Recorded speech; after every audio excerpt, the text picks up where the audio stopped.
দুই দেশের মধ্যে ৫৪টি অভিন্ন নদী রয়েছে, কিন্তু তিস্তা জল বন্টন চুক্তি ১০ বছরের বেশি সময় ধরে ঝুলে রয়েছে। তো পশ্চিমবঙ্গ সরকারের আপত্তির কারণে কেন্দ্র এই চুক্তি করতে পারছে না। বাংলাদেশের উত্তরের জেলাগুলো সেচের জন্য এই জলের উপরেই কিন্তু নির্ভরশীল। জল না পাওয়ায় সেখানে ভারত বিরোধী মনোভাব দান বেঁধেছে বাংলাদেশের মানুষের মনে, অর্থাৎ যার সুযোগ নিচ্ছে অন্যান্য শক্তি।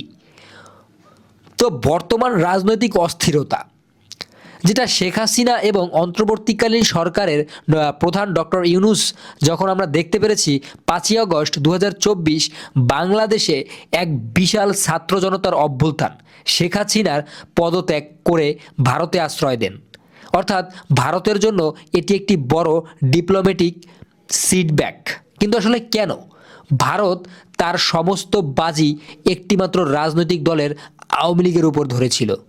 এর ফলে বাংলাদেশের সাধারণ মানুষের একটি বড় অংশ মনে করে ভারত বাংলাদেশের গণতন্ত্রের চেয়ে একটি নির্দিষ্ট দলকে বেশি গুরুত্ব দেয়। এখন নতুন অন্তর্বর্তীকালীন সরকারের সাথে সম্পর্ক স্বাভাবিক করা ভারতের জন্য একটি বড় চ্যালেঞ্জ হয়ে দাঁড়িয়েছে।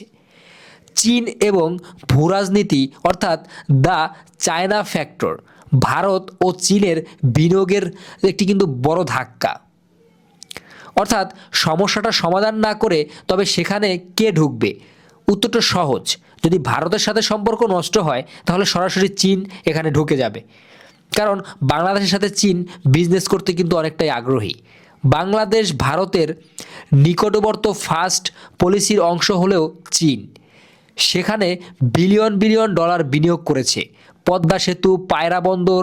ভারত চায় না বাংলাদেশ শ্রীলঙ্কা বা মালদ্বীপের মতো চীনের ডিবার ট্র্যাপে পড়ুক বা ভারতের নিরাপত্তার জন্য হুমকি হয়ে দাঁড়াক। তাহলে সমাধান কি? ভারত বাংলাদেশ সম্পর্ক কেন অপসর নয়? এটি একটি প্রয়োজনীয়তা।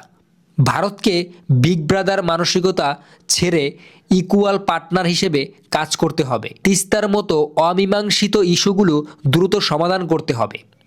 কোনো নির্দিষ্ট দলের উপর নির্ভর না করে বাংলাদেশের সাধারণ মানুষের সাথে সম্পর্ক তৈরি করতে হবে। মনে রাখবেন, প্রতিবেশীকে বদলানো যায় না। দুই দেশের শান্তি ও উন্নয়নের জন্য স্থিতিশীলতা জরুরি। অর্থাৎ আপনার কি মনে হয়, ভারত কি বাংলাদেশের সাথে সম্পর্ক আবার আগের মতো করতে পারবে? অবশ্যই নিচে আপনার মতামতটি আমাদেরকে জানাবেন। আসসালামু আলাইকুম, দেখা হবে আবার নতুন কোনো ইতিহাস।